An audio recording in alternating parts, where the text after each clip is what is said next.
This video contains my personal feedback to grinding your games about Path of Exile 2 after playing about 31 hours of the game across 3 characters. A level 44 monk at the end of Act 3, a level 16 mercenary at the beginning of Act 2, which I played in co-op with 2 friends, and a level 22 warrior I am playing solo off-stream midway through Act 2. Feedback shall be presented in a problem and potential solutions format. If you have extra input or ideas, please share them below. I am also sending a bit of a document to Grinding Your Games and posting on the official forum, which is where I recommend you share your well thought out feedback. The link is in the description. The end of the video contains a bit more commentary on community-wide feedback regarding getting surrounded by monsters, not enough loot dropping, and campaign length. Before we get into my personal feedback though, I'd briefly like to address the manner in which I presented yesterday's video. I was accidentally dismissive and condescending to players who do not currently like Path of Exile 2. That was improper of me to do, and I am doing better in the future, and right now. I stand by what I said, but I did not communicate it effectively, and that is a failure on my part and no one else's. In no way did I mean we should not critique or give feedback to Grinding Your Games. That is what this literal year or so of early access or beta is for. And this big feedback video was planned to immediately follow yesterday's before it absolutely blew up. I live, I learn, I improve. Thanks for watching. Now, onto the feedback. Problem: players do not have enough currency to experiment with crafting early game. Additionally, some players still do not get how crafting works or how to obtain orbs. Potential solutions: slightly increase early game crafting orb drops, add a crafting quest, and a tutorial for disenchanting magic and rare items. Addressing each of those potential solutions one by one. Everyone I talk to at this point says that early game drops feel bad. They're not getting enough orbs to actually feel as though they can experiment with crafting on their gear. That is not what Grinding Your Games set out to accomplish, and some people, like myself, were far luckier than others it seems and got more than enough orbs when they were playing the game. Additionally, most of my friends still don't understand how crafting works. I think Grinding Your Games needs to add a crafting quest to Act 1. I told them this in LA in June. They did not take that point of feedback. I stress it once more. Please add a crafting quest to showcase how to use these orbs in the beginning of the game. Maybe even give some of these orbs as a currency for that quest. Additionally, people still don't know what disenchanting is at all. There's no tutorial on it. You don't see it unless you go into certain NPCs options like Una, and you see that you can break down magic and rare items into shards that build up into regal orbs and transmutation orbs. This is huge, and if you know to do this, you will be set when it comes to regal orbs a lot of the time if, again, like myself, you are lucky with rares. Additionally, it does seem like Grinding Your Games may have buffed item drops stealthily as of this morning. More and more people are getting more yellow items, they're getting more currency drops, so it looks like they're already addressing the complaints of early loot lacking. That's all on those points. Problem: some areas are too large, have too many dead ends, and lack checkpoints. Potential solutions: reduce area size by 20 to 30%, introduce more clever hints as to how to progress, and add more checkpoints to certain areas like the Dreadnought in Act 2. This one is self-explanatory. Especially in Act 3, many areas are a gargantuan size and very maze-like. Extra Life said you could spend up to an hour in some areas, and I definitely believe that is true, especially for very new players. I think these areas need to be brought down in size, and there needs to be more clever hints as to how to progress to the next objective. This happens in Path of Exile 1 all the time, where there are certain bodies or objects or monsters that start to appear more and more, showcasing the right way to go. This does happen in some places in Path of Exile 2, like in the Grellwood, wherein the blighted pods show the way to the graveyard, and more blighted monsters appear. I think they should add more of this, especially if they have these massive areas throughout the game. And I'm not sure how it looks like in Endgame, but if maps are of that size, I hope they have the density to go along with it. Then adding more checkpoints is a no-brainer. These areas are massive. These areas have difficult fights. The Dreadnought in Act 2 was a true dungeon crawl, and while some people do enjoy that, I don't think it is cool to get all the way to the end almost, get swarmed by monsters, die, and then have to redo the whole dreadnought over again. There needs to be more checkpoints, especially in these areas that ramp up the difficulty, or the difficulty needs to be addressed a little bit. But before we get deeper into the video, make sure you hit the like button if you are enjoying this video and to subscribe to the channel for all things Path of Exile 2. Both are completely free and the best way to support this channel. Thank you. Problem: runes feel bad to use. Potential solutions: allow runes to be removed or overwritten in items, or increase the number of Artificer's shards one gets when salvaging an item with runes socketed in it. I haven't been able to play a lot with runes, unfortunately, because despite picking up every single socketed item I can find, I'm not getting enough to add Artificer's orbs to my equipment, and I'm not getting rare items from shops or just picking them off the ground that have sockets within them. So I'm not really interacting with the whole rune system, even though it was added as a replacement to the crafting bench.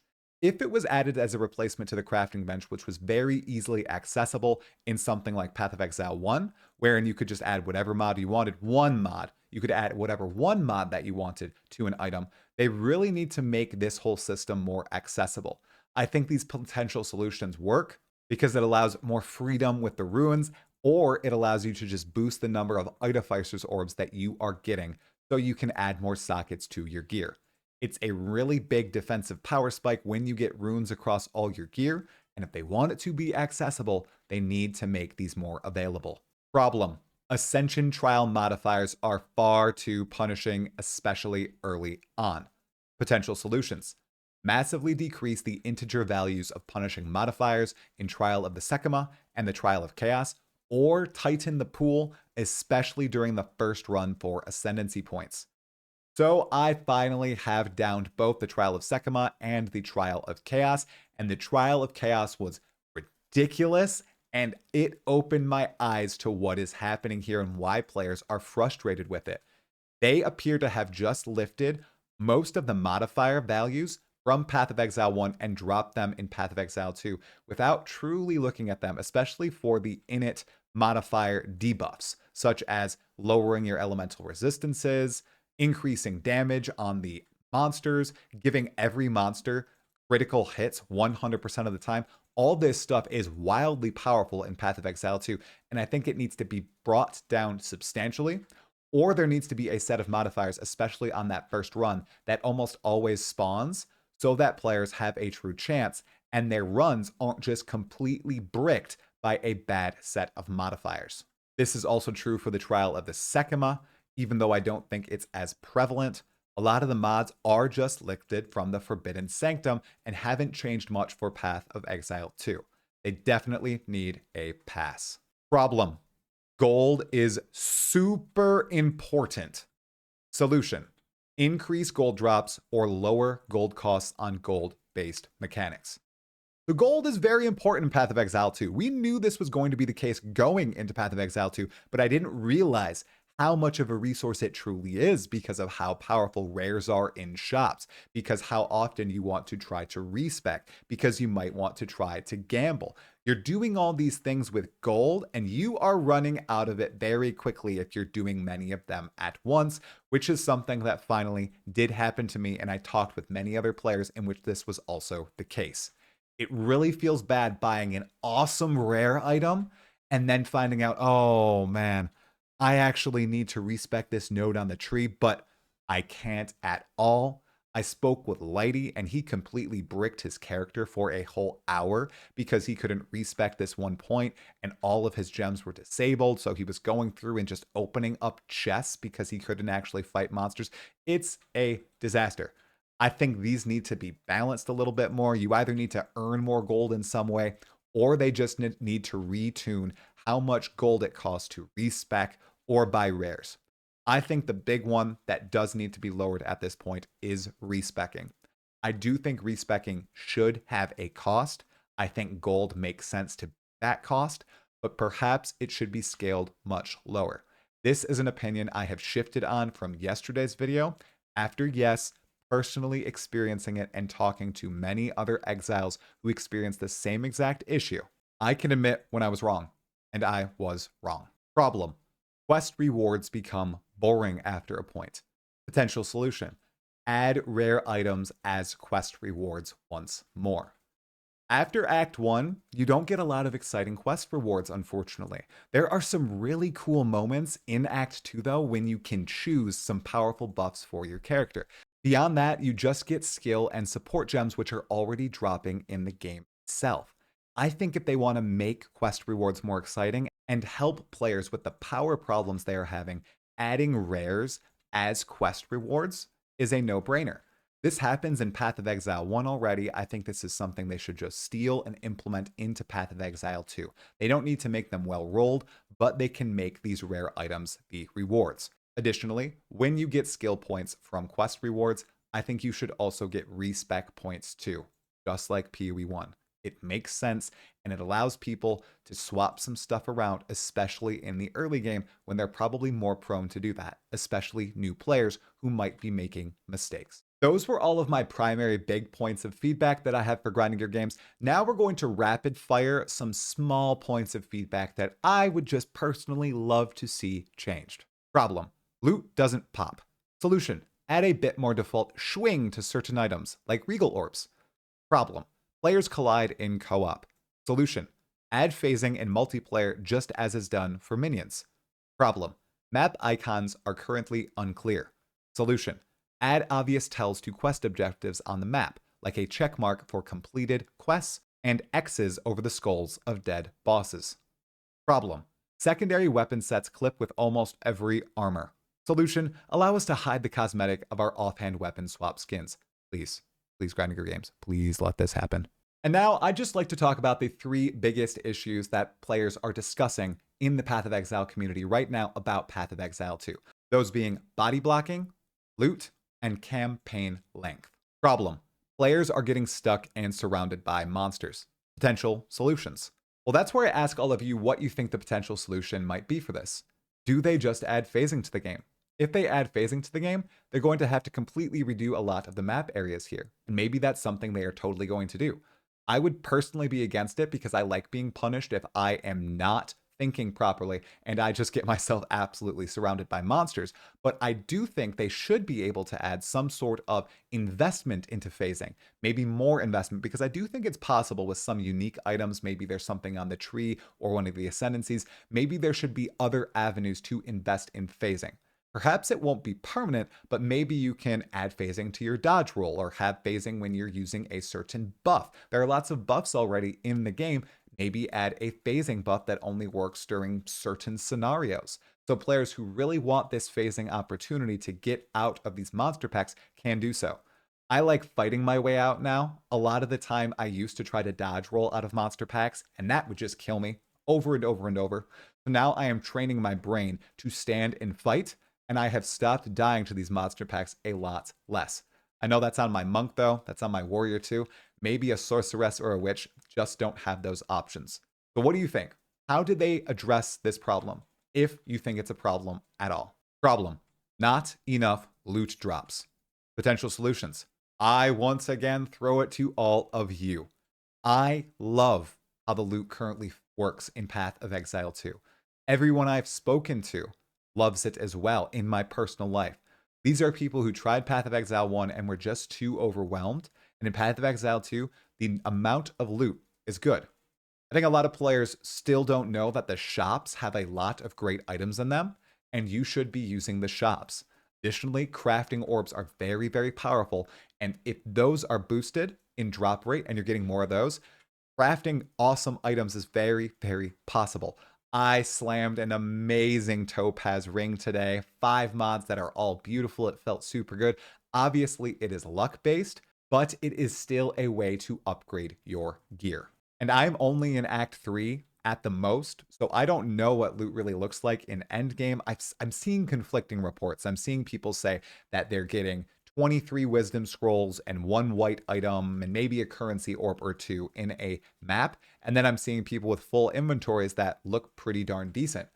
Again, it appears grinding gear games may have stealth improved loot. I don't know if this is true or not, but a lot of those screenshots of big juicy waystones are from today. I really would just be a fan if they upped the quality of the loot instead of the quantity.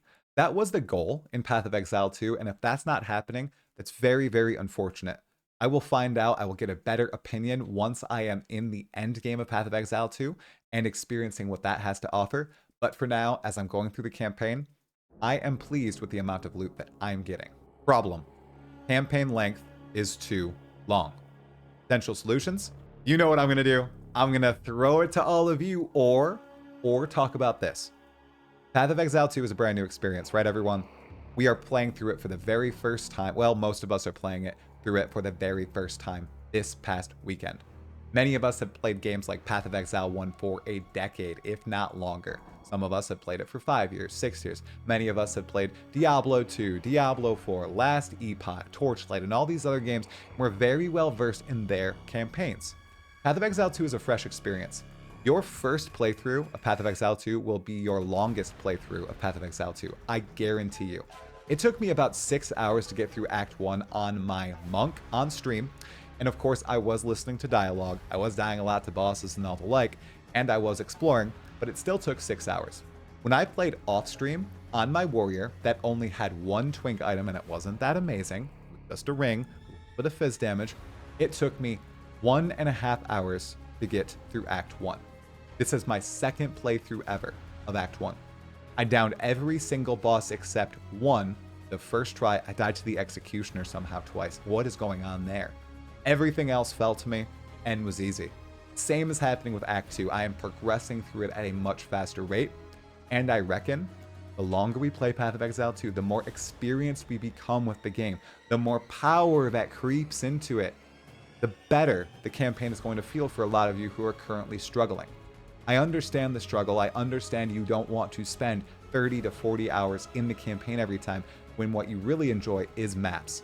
I do think in a while you will get that experience as you're getting in Path of Exile 1 right now. You just have to give it time. Overall, I deeply enjoy the direction of the game, as I've stated many times, but think there's some numerical values and gameplay elements that should be adjusted. What do you think? Do you agree or disagree? Let me know in the comments, everyone. Like the video if you liked it, and subscribe to the channel for all things Path of Exile 2. I'll see you in the next one. Stay sane, my fellow exiles.